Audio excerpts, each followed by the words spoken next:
یہ اس کا root word کیا ہو سکتا ہے؟ یوریبو کا ریب، ریب جو ہے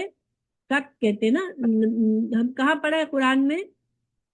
ذالک الکتاب لا ریب فیہ، ہے نا، اس کتاب میں کوئی شک نہیں ہے۔ دا ما یوریبو کا، یوریبو کا مطلب ہے کہ جو چیز تم کو شک میں ڈالے، ٹھیک ہے، یوریبو جو شک میں ڈالے، کا تجھ کو، الا طرف، ما جو لا یوریبو کا جو شک میں نہ ڈالے۔ اب ترجمہ پورا کیا ہوا کہ اس چیز کو چھوڑ دے انسان جو شک والی ہو، اور اس کو لے لے جو اس میں شک دور ہو جائے، ٹھیک ہے، جس میں شک نہ ہو اس کو لے لے، اور جس میں شک ہو اس کو چھوڑ دے۔ یہ حدیث بہت چھوٹی سی ہے لیکن یہ بہت اہم ہے، اور یہ اس سے علماء نے اسلام کا ایک بہت بڑا اصول اور قاعدہ سمجھا ہے اس حدیث کو، ٹھیک ہے۔ اس حدیث کو بہت زیادہ استعمال کیا جاتا ہے ایک اسلام کے قاعدے کے بنانے کے لیے۔ میں انشاءاللہ آپ کو مثالیں بھی دوں گی۔ تو دا ما یوریبو کا الا ما لا یوریبو کا، کہ جہاں بھی شک پیدا ہو جائے اس کو چھوڑ دو یا شک کو دور کر دو۔ دیکھیے دو باتیں ہو سکتی ہیں، شک، ایک کام میں شک ہے تو اس کام کو چھوڑ دو، کچھ اور کام کرو جس میں آپ کو شک نہیں ہے، یا پھر جو شک ہے تو پھر انتظار کرو، شک کو پہلے دور کرو اور پھر وہ کام کرو، ٹھیک ہے۔ تو اس کا اردو ترجمہ ہم پڑھتے ہیں اس حدیث کو۔ امام نسائی اور امام ترمذی نے اپنی کتابوں میں روایت کیا ہے، اور یہ حسن صحیح ہے، ٹھیک ہے، یہ حسن ہے، حدیث صحیح ہے۔ اچھا، رسول اللہ صلی اللہ علیہ وسلم کے نواسے اور آپ کی خوشبو ابو محمد سیدنا حسن بن علی بن ابی طالب سے روایت ہے، فرماتے ہیں میں نے رسول اللہ صلی اللہ علیہ وسلم کا یہ فرمان حفظ کر رکھا ہے، جو بات تمہیں شک میں مبتلا کرے اسے ترک کر دو، اور جس میں کوئی شک و شبہ نہ ہو اسے اختیار کرو۔ الفاظ کی وضاحت آلریڈی کر لی۔ اب دیکھیں، ہم نے اس سے پہلے بھی ایک شک والی چیزوں کی ایک حدیث پڑھی ہے نا، کہ انسان جس چیزیں میں شک ہو اس کو چھوڑ دے، ٹھیک ہے۔ حدیث پہلے حدیث نمبر 6 تھی، اس میں تھا کہ من اتقى الشبہات فقد استبر دینہ وعرضہ، جس نے شبہات یعنی مشتبہ امور سے احتیاط کی، اس نے اپنے دین اور عزت کی محفوظ کر لیا۔ تو دیکھیں اسلام جو ہے نا، دین ہمارا جو ہے وہ شک پر نہیں ہے، یقین پر ہے، ٹھیک ہے۔ ہمیں یہ حکم دیا گیا ہے ہر جگہ پر کہ جہاں بھی شک پیدا ہو جائے تو وہاں پر پہلے علم حاصل کر کے یا تو شک کو دور کرو کہ اب یہ کام واقعی میں غلط ہے یا اس کام کو کرنا جائز ہے، یا پھر شک والی چیز اب آپ کے پاس کوئی طریقہ نہیں ہے کہ آپ شک کو دور کریں اور یقین حاصل کریں کہ اس کام کو کریں، تو پھر اگر آپ کو کوئی ایسی دلیل نہیں مل رہی تو پھر اس کام کو چھوڑ دیں۔ اسی وجہ سے پہلے ہم نے یہ بھی پڑھا کہ اسلام میں حلال بھی واضح ہے اور حرام بھی واضح ہے، لیکن بہت سے جو مشتبہات امور ہیں، اور دیکھیں یہ ایک طرح سے انسان کا ٹیسٹ ہے، ٹھیک ہے۔ اللہ تعالیٰ اگر ہر چیز بلیک اینڈ وائٹ ہمارے لیے کر دیتے ہر چیز، تو پھر ایک تو یہ کہ اسلام میں بہت سختی آ جاتی، شروع سے پہلے دن سے ایک چھوٹی چھوٹی بات کو بلیک اینڈ وائٹ بتا دیا جاتا، تو اسلام میں بہت زیادہ سختی آ جاتی۔ اس لیے بہت سے امور کو اللہ کے رسول صلی اللہ علیہ وسلم نے خاموشی اختیار کی کہ ان کی وضاحت نہیں فرمائی، ٹھیک ہے۔ تو یہ ایک طرح سے اس میں ہمارا فائدہ بھی ہے کہ اس میں ہمارے لیے دین میں وسعت بھی آ جاتی ہے، اس سے کہ ایک کام کو کرنے کے کچھ طریقے، پھر علماء اس پر پھر ریسرچ کرتے ہیں اور اس پر فتاوی دیتے ہیں، اور ان کی ریسرچ کی وجہ سے ہمارے لیے وسعت آتی ہے اور ہم ان پر عمل کر کے ہمارے لیے آسانی ہو جاتی ہے۔ تو ایک تو یہ بھی فائدہ ہوتا ہے مشتبہات کا، اور دوسرا مشتبہات آزمائش بھی ہے کہ اللہ سبحانہ تعالیٰ دیکھتے ہیں کہ میرے بندے کی اصل نیت کیا ہے، ٹھیک ہے۔ تو جس کے دل میں سچا ایمان ہوگا، تقویٰ ہوگا، اللہ کا ڈر ہوگا، تو اس کو یہ فکر ہوگی کہ میں شک والا کام کر کے کہیں اللہ مجھ سے ناراض نہ ہو جائے، تو وہ کیا کرے گا کہ نہیں، مجھے اللہ کو راضی کرنا ہے، مجھے شک والا کام کرنا ہی نہیں ہے کہ کہیں میرا اللہ مجھ سے ناراض نہ ہو جائے، تو اس کو یہ تقویٰ ہے۔ اب ہمیں اس میں پہلے بھی بتایا گیا تھا کہ ایک چراگاہ ہے جو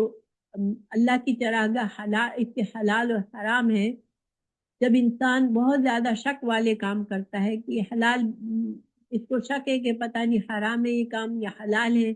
پھر بھی کرتا ہی رہتا ہے لاپرواہی سے، تو ہو سکتا ہے کہ وہ اللہ کو ناراض کر بیٹھے اور گناہوں کو شیطان کے لیے دروازہ کھول دے کہ شیطان اس پر حاوی ہو جائے اور پھر وہ نیکیوں سے محروم ہو جائے۔ تو اس لیے ہمیں، کیونکہ دیکھیں جتنا ہمارے اندر تقویٰ ہوگا نا، شیطان اتنا ہی کمزور ہوگا ہمارے پاس۔ اللہ تعالیٰ نے فرمایا کہ میرے بندے جو ہے اس پر شیطان سے کہا کہ میرے بندوں پر تیرا کچھ زور نہیں چلے گا، ٹھیک ہے؟ تو اللہ کے جو نیک بندے ہیں وہ اللہ کا تقویٰ کرتے ہیں اور وہ اللہ سے ڈرتے ہیں،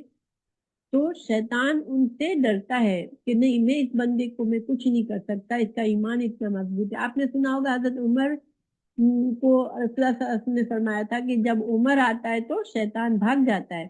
حضرت عمر بن خطاب کا وہ حال تھا کہ وہ اتنے اسٹرکٹ تھے دین کے بارے میں کہ شیطان بھی ان سے ڈرتا تھا کہ وہ بھاگ جاتا تھا۔ تو سبحان اللہ، اللہ تعالیٰ ہماری حفاظت، اللہ سبحانہ تعالیٰ فرماتے ہیں اگر ہماری نیت ایسی ہے کہ نہیں، مجھے کسی طرح اللہ کو ناراض نہیں کرنا، تو پھر اللہ تعالیٰ تقویٰ جو ہے ہمارا ہتھیار ہے اصل میں، ٹھیک ہے؟ اللہ کا جو ڈر ہے وہ ہمارا ہتھیار ہے۔ اگر ہم شک والی چیزوں میں پرواہ نہیں کریں گے، دیٹ مینس کہ ہم کو اللہ سے بہت ڈر نہیں لگتا، ہم سوچتے ہیں کہ ٹھیک ہے اب کیا ہے، واضح حلال تو نہیں ہے، واضح حرام تو نہیں ہے، تو ہم کر لیتے ہیں، تو کیا ہے، اس کا مطلب ہے کہ ہم کو اتنا زیادہ پرواہ نہیں ہے کہ اللہ ناراض ہو سکتا ہے ہم سے، تو ہم کو دھیان رکھنے کی ضرورت ہے۔ پھر رسول اللہ صلی اللہ علیہ وسلم نے ایک حدیث فرمائی، البر حسن الخلق واسم ما حاک فی صدرک۔ شیطان کے اگینسٹ ویپن ہے ہمارا تقویٰ جو ہے، وہ ہم کو قوت دیتا ہے کہ شیطان ہمارے پاس نہ آئے، اور ہم اگر کمزور پڑتے ہیں ہماری خواہشات کے آگے کہ چلو نا کیا ہے، اب شک ہے تو کیا ہے، پکی بات تو نہیں ہے نا، چلو ہم کر لیتے ہیں، تو پھر شیطان کے لیے دروازہ کھل جاتا ہے، پھر وہ ہمیں آہستہ آہستہ پکی بات پر بھی حرام کام کرنے کے لیے خوش کر لیتا ہے، کامیاب کر لیتا ہے۔ جیسے مثال کے طور پر اگر ہم اپنا دروازہ تھوڑا سا کھلا چھوڑ کے سو جائیں، ہم کتنا زیادہ خیال رکھتے ہیں نا، لاک کر کے سوتے ہیں، ہم نے لاک نہیں کیا، ہلکا سا کھلا رہ گیا، ہم سو گئے، تو اگر وہاں سے کوئی چور گزرتا ہے تو اس کے لیے اس کو زیادہ ہمت ہوگی نا کہ ارے اس کا تو دروازہ ہی کھلا ہے، چلو میں چلا جاتا ہوں۔ لیکن دروازہ لاک ہے تو وہ ہمت نہیں کرے گا، ٹھیک ہے، کہ دروازہ توڑے یا کچھ ایسا کرے۔ تو اسی بالکل یہی حال ایمان کا بھی ہے کہ جتنا مضبوط ہم تقویٰ کریں گے اتنا شیطان کے لیے ہم مضبوط ہوں گے، تو اس کو بھگا سکتے ہیں۔ اچھا، پھر اس حدیث میں البر، بر کہتے ہیں، آپ کو پتہ ہے بر کا معنی کیا ہے نا؟ البر کیا ہے؟ نیکی۔ البر نیکی، حسن الخلقی، حسن الخلقی حسن اخلاق ہے، یعنی کہ بہترین اخلاق جو ہے، وہ بہترین طریقے سے کام کرنا ہر چیز میں، وہ کیا ہے؟ وہ نیکی کا نام ہے۔ والاسم، اور گناہ کیا ہے؟ اسم کہتے ہیں گناہ کو، والاسم ما حاک فی صدرک، جو چیز تمہارے دل میں کھٹکے کہ پتہ نہیں صحیح ہے یا نہیں، تو وہ کیا ہے؟ وہ اسم ہے، وہ گناہ ہے جو کھٹکتا ہے۔ اب اس حدیث کا معنی کیا ہے کہ انسان جب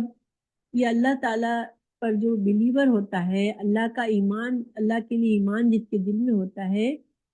پھر اللہ اس کے دل کو ایسا بنا دیتا ہے کہ جب وہ نیکی کرتا ہے تو اس کو خوشی محسوس ہوتی ہے،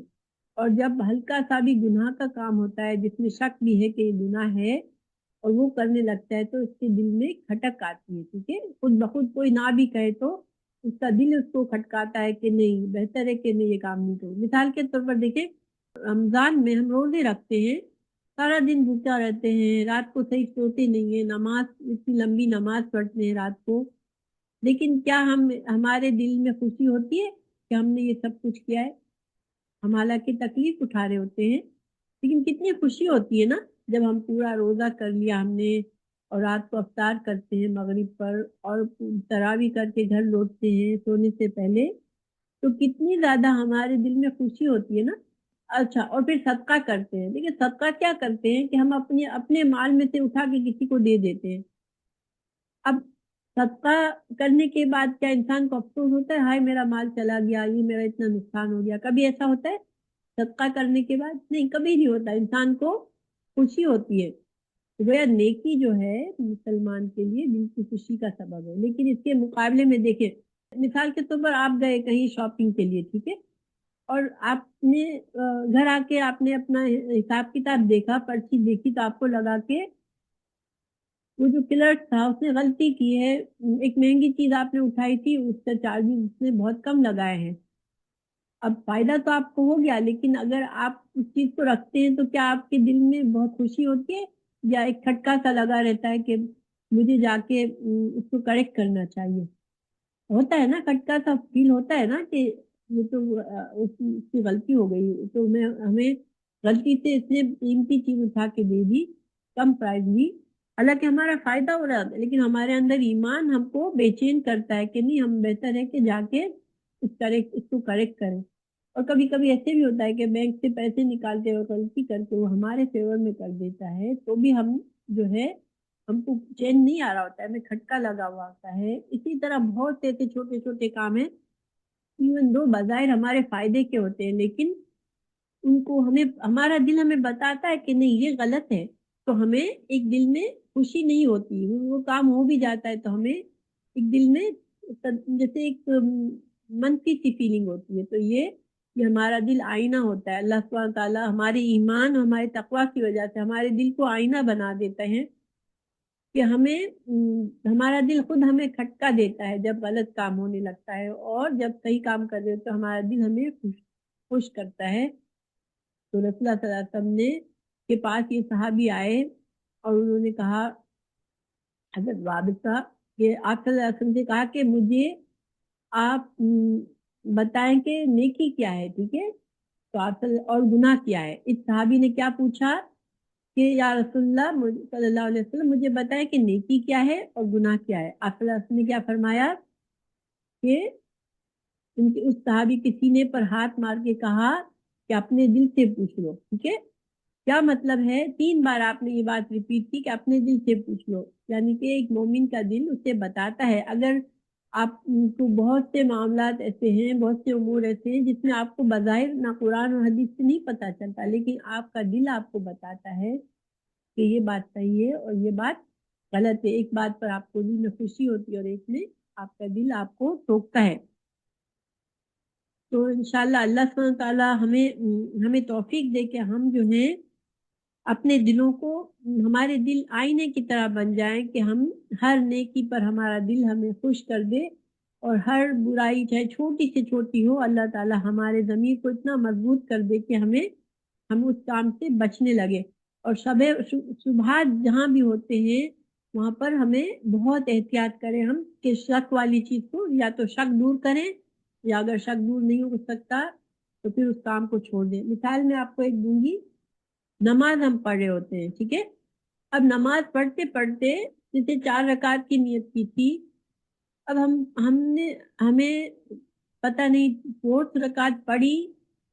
ہمیں لگا کہ شاید ہم نے 3 پڑھی ہیں یا پتہ نہیں 4 پڑھی، اب ہم صحیح نہیں، ہمارے دل میں شک آ جاتا ہے اچانک سے کہ پتہ نہیں میں نے 3 پڑھی یا 4 پڑھی، تو اب ہم کیا کرتے ہیں؟ اب ہم شک پیدا ہو گیا، اب ہم کیا سلام پھیر دیتے کہ نہیں نہیں 4 پڑھ لی ہوں گی؟ ہم کیا کرتے ہیں؟ اگر سلام پھیر بھی دیں اور پھر آپ کو خیال ہے کہ شاید میں نے تو 3 پڑھی تھی 4 نہیں پڑھی تھی، پھر کیا کریں ہم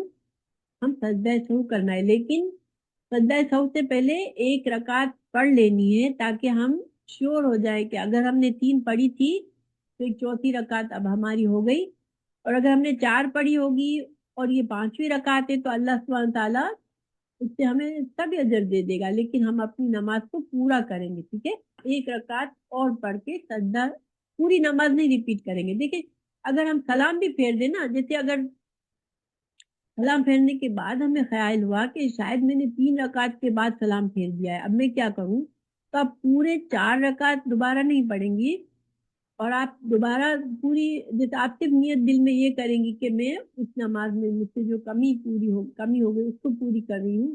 اور کوئی جیسے اللہ اکبر یا ایسے نہیں، بس جس طرح سے آپ ایک رکعت کے لیے اٹھ کر پڑھنا شروع کر دیں، اسی طرح بس آپ پورے فاتحہ پڑھیں گی، اور اگر آیت پڑھنے کا ہے تو آیت پڑھیں گی، اور اس رکعت کو مکمل کر کے پھر کیا کریں گی کہ آپ تشہد پڑھ کے سلام پھیریں گی، اور سلام کے بعد آپ 2 سجدے کریں گی، اور پھر دوبارہ بغیر کچھ پڑھے آپ دوبارہ سے سلام کریں گے۔ حالانکہ ہو سکتا ہے کہ آپ نے 4 پڑھ لی تھی اور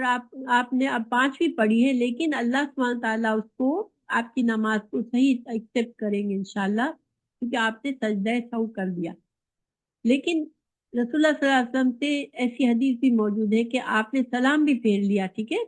آپ نے نماز پڑھائی اور آپ نے سلام پھیر دیا، اور آپ پھر کھڑے ہوئے تھے، تو ایک صحابی آئے، بہت مشہور صحابی نہیں تھے، انہوں نے کہا یا رسول اللہ، کیا نماز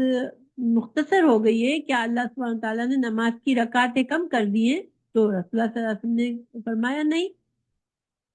تو صحابی نے کہا مگر آپ نے تو 2 رکعت پڑھائی ہیں اور 4 کی جگہ۔ تو آپ صلی اللہ علیہ وسلم نے دوسرے صحابہ سے پوچھا کہ کیا ایسا ہی کیا ہے میں نے؟ تو صحابہ نے کہا ہاں۔ اب دیکھیں اتنی ساری باتیں بھی ہو گئی، صحابہ کرام سے آپ صلی اللہ علیہ وسلم نے باتیں بھی کی، پھر آپ نے کیا کیا؟ آپ دوبارہ اپنے مصلی پہ گئے، صحابہ کرام بھی اپنے دائرے جماعت میں تھے، اور آپ نے 2 رکعت اور پڑھی، ٹھیک ہے، اور پھر سجدہ سہو، سلام پھیرا، پھر سجدہ سہو کر کے نماز کو مکمل کر لیا، اور فرمایا کہ میں بھی انسان ہوں، کبھی مجھ سے بھی غلطی ہو سکتی ہے۔ بعض لوگ جو ہیں وہ شک کی بہت زیادہ، ان کو ایک طرح سے بیماری ہو جاتی ہے کہ ہر وقت وہم میں رہتے ہیں، ہر وقت وہم میں رہتے ہیں۔ تو وہم میں اور جینوئن شک میں فرق ہے، ٹھیک ہے۔ اب مثال کے طور پر نماز آپ پڑھ رہے ہوتے ہیں اور بعض اوقات ہمیں احساس ہوتا ہے کہ پیٹ میں کچھ گڑبڑ ہو رہی ہے، ٹھیک ہے، اب اس وقت انسان پر گھبراہٹ طاری ہو جاتی ہے کہ میرا وضو ٹوٹ گیا، ٹھیک ہے۔ تو وضو کے لیے آپ صلی اللہ علیہ وسلم کی واضح حدیث ہے کہ نماز پڑھتے ہوئے تم نماز کو مت توڑو۔ دیکھیں اگر تو وضو ٹوٹ جاتا ہے تو نماز ٹوٹ جاتی ہے، پہلے یہ سمجھ لیں، ٹھیک ہے، وضو ٹوٹا واقعی میں تو نماز ٹوٹ گئی، لیکن وہم کی بنا پر آپ صلی اللہ علیہ وسلم نے فرمایا کہ تم اپنی نماز کو مت توڑو جب تک تم کو ہوا خارج ہونے کی، جیسے ایک تو آواز نہ آ جائے یا پھر اسمیل نہ آ جائے، یعنی انسان کی ہوا خارج ہونے سے وضو ٹوٹ جاتا ہے، لیکن بعض اوقات سے وہم ہو رہا ہوتا ہے ہم کو پیٹ میں، اور یہ ایک شیطان ہے خاص طور سے جو کہ نمازی کے لیے یہ سچویشن پیدا کرتا ہے کہ نمازی کو وہم پڑ جائے کہ اس کے پیٹ میں گڑبڑ کرنے لگتا ہے۔ تو ہم کو کیا کہا گیا ہے کہ ہم کیا کریں کہ آواز سنیں یا اسمیل محسوس کریں تو اس وقت ہم نماز کو توڑیں، کیونکہ پھر نماز ہماری، وضو ٹوٹ گیا، اور ایسی صورت میں جب وضو ٹوٹ جاتا ہے نماز کے دوران تو پھر پوری نماز دوبارہ پڑھنی پڑتی ہے، ٹھیک ہے۔ اب سجدہ سہو کر کے آپ باقی ادھوری نماز پوری نہیں کر سکتے، فرق سمجھ میں آیا؟ اگر وضو نماز کے دوران آپ کا وضو ٹوٹ جاتا ہے، 4 رکعت میں سے 2 کری ہیں اور آپ کا وضو ٹوٹ گیا، تو آپ اب یہ نہیں کریں گے کہ دوبارہ وضو کر کے صرف 2 رکعت پڑھیں گے، نہیں، آپ دوبارہ وضو کر کے پوری نماز دہرائیں گے۔ تو پہلے جو ہماری سچویشن یہ تھی کہ ہمارا وضو نہیں ٹوٹا تھا، ہم کو صرف شک ہوا تھا، ٹھیک ہے، تو شک میں ہم نے نماز پوری نہیں دہرانی، ہم کو صرف جتنا شک ہے کہ 1 رکعت کی کمی ہوئی ہے تو 1 رکعت پوری کرنی ہے اور پھر سجدہ سہو کرنا ہے۔ لیکن یہاں پر نہ سجدہ سہو نہیں کرنے کا ہے، بلکہ کیا کرنا ہے، اگر واقعی ہمیں اب یقین ہے کہ ہوا خارج ہوئی ہے تو ہم کو اس نماز کو توڑ کر دوبارہ وضو کر کے پورا نماز پڑھنا ہے۔